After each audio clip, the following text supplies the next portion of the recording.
Birinci Qarabağ müharibəsində itkin düşdüyü hesab edilən və şəxsiyyəti müəyyənləşdirilən daha 4 şəhid dəfn olunub. İtkin şəhidlərin hamısı hərbiçidir.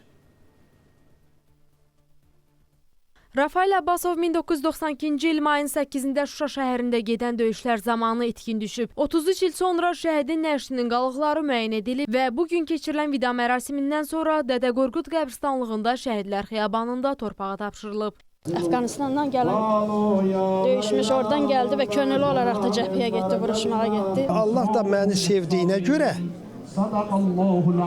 məni şəhid atası elədi. Mən də şərəfləndim. Onun sayəsində şərəfləndim. Şuşa 8 may orada itkin düşüb. 33 il biraz çətin idi yəni. Ancaq yenə də bununla üzləşmək çox ağırdı, qəbul etmək çox ağırdı. Eyni döyüşlərdə itkin düşən daha bir şəhid Əliyar Əliyevin nəşinin qalıqları da müəyyən edilərək ailəsinə təhvil verilib. O da bugün Dədə Qorqud qəbristanlığında dəfn olunub. Hər tərəfli gözəl insan olub.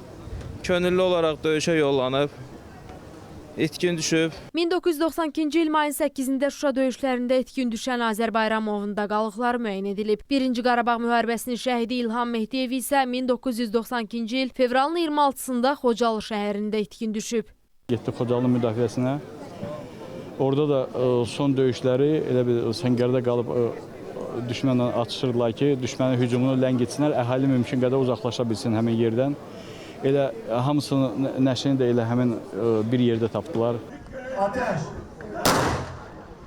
Qeyd edək ki, Birinci Qarabağ müharibəsində itkin düşdüyü hesab edilən və şəxsiyyəti müəyyənləşdirilən daha 9 itkin şəhid oktyabrın 30-u, 31-də Bakı və regionlarda dəfn olunacaqlar. Günəş Rızayeva, Diana Cəlali, Kənan Abdullayev, Spice xəbər.